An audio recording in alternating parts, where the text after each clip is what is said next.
Seven Kingdoms. Rebirth of the Last King. Prologue. The Fall of Eternia. 4 centuries ago, the Kingdom of Eternia stood as a beacon of hope and unity among the seven kingdoms. Each kingdom wielded a sacred sword, embodying virtues and elemental power.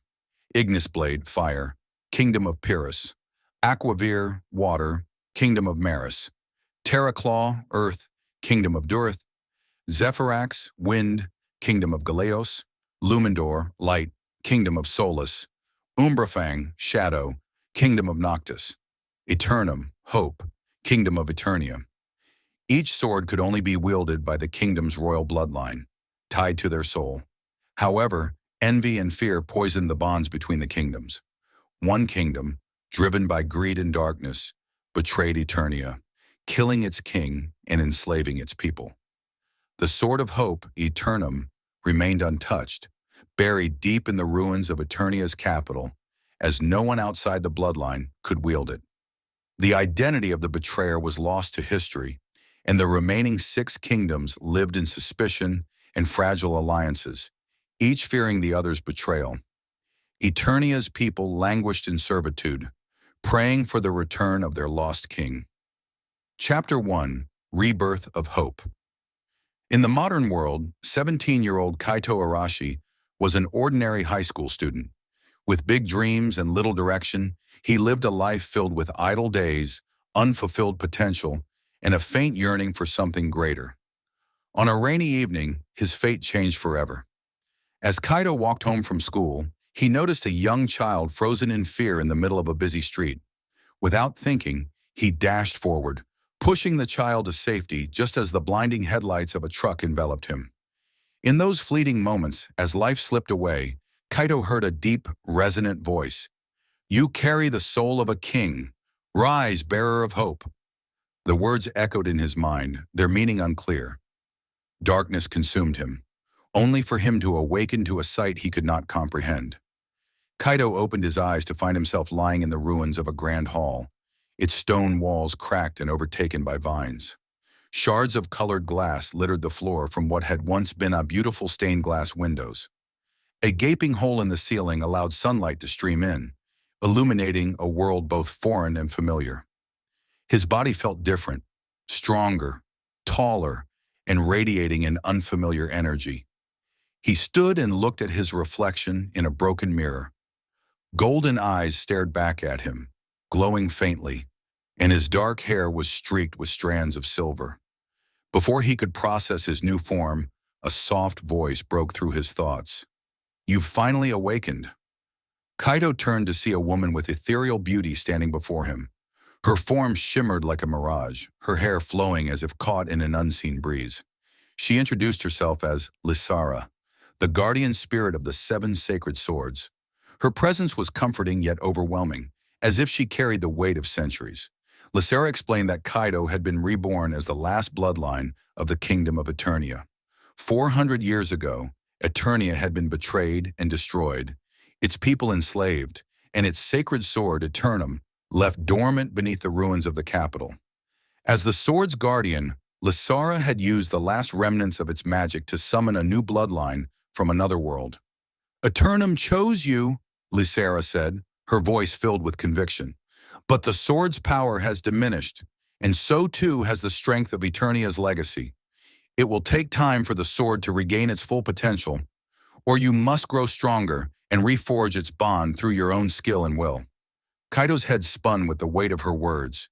He wasn't just in another world, he was the reincarnation of a king, the only hope for a kingdom long thought lost to history. Despite the gravity of his destiny, Lysara warned Kaito to keep his identity hidden. The other kingdoms, wary and distrustful, would see his revival as a threat. Worse still, the dark forces that had orchestrated Eternia's downfall might still be at large, waiting to strike. "For now you must blend in," Lysara advised. "Learn the ways of this world, gather allies, and prove your worth to the people. Only then can you reclaim Eternia."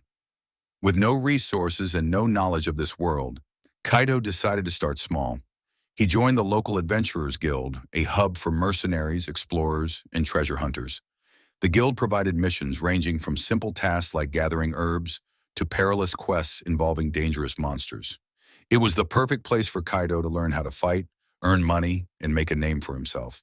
His first missions were mundane, delivering packages, hunting small beasts, and escorting merchants. Yet each task honed his instincts and taught him the basics of combat. Lissara, though bound to the sword, acted as his mentor, guiding him in the use of Eternum's dormant power. The sword, once a beacon of divine strength, now functioned more like a training weapon, its full potential locked away. "The sword will grow with you," Lissara explained. "As you prove yourself worthy, it will begin to awaken." Over time, Kaido took on more challenging missions. He ventured into dense forests to hunt dangerous beasts, delved into ancient ruins filled with traps, and defended villages from bandits. Each victory earned him respect and recognition, not just among the guild, but also among the common people. He became known as a capable and kind adventurer, a beacon of hope in a world rife with fear and mistrust. Yet Kaido never lost sight of his ultimate goal. With every coin he earned, he sent aid to the enslaved people of Eternia, secretly funneling resources to those who still clung to the memory of their lost kingdom. He also began to investigate rumors of the other kingdoms, hoping to uncover clues about the betrayal that had destroyed Eternia. One day, during a particularly dangerous mission, Kaido encountered a group of mercenaries attacking a defenseless village. Though outnumbered, he fought with a ferocity and skill that surprised even himself. In the heat of battle, Eternum glowed faintly, unleashing a surge of energy that turned the tide. For the first time, Kaido felt the sword's power stir within him. As Kaido stood victorious, the villagers gathered around him, their eyes filled with awe and gratitude. One elderly woman stepped forward, her hands trembling as she reached out to touch his arm. "You remind me of the king we lost," she whispered. "Could it be that Eternia's light has returned?" Kaido's heart ached at her words. He wanted to declare his identity, to reveal the truth and rally the people to his cause. But he knew it was not yet time. Instead, he placed a reassuring hand on her shoulder and said, "Hope never truly dies. It lives on in all of us." As he walked away from the cheering villagers, Kaido felt a renewed sense of purpose. He was not just fighting for himself or the legacy of a fallen kingdom. He was fighting for a future where no one would have to live in fear or despair. And with each step, he grew closer to becoming the king Eternia needed him to be. As Kaido continued to hide among the rest, his name began to spread across the region. Tales of his bravery and compassion reached far and wide, earning him the nickname the Wandering Flame, for the faint golden glow that seemed to follow him in battle. A year passed, and Kaido had grown not only in skill, but also in wisdom. He had saved countless lives, gained the trust of the people, and built a reputation that even the guildmasters began to take notice of. With his confidence and strength now bolstered, Kaido decided it was time to take the next step in his journey. He began seeking allies, individuals who could help him not only in battle, but also in unraveling the mystery of Eternia's fall. His first target was a rogue scholar who had been exiled from the kingdom of Solus for pursuing forbidden knowledge. Rumors spoke of her expertise in ancient magic and her ability to decipher forgotten texts, skills that could be invaluable in uncovering the truth behind Eternia's betrayal.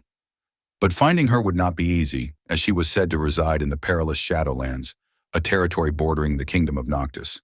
"If you want to rebuild Eternia, you cannot do it alone," Lissara reminded him. "But choose your allies wisely. Trust is a rare commodity in this fractured world." With determination burning in his heart, Kaido set his sights on the Shadowlands. The road ahead would be fraught with danger, but he knew that each step brought him closer to fulfilling his destiny. He was no longer just a boy from another world. He was the bearer of hope, the last bloodline of Eternia, and he was ready to reclaim what was lost.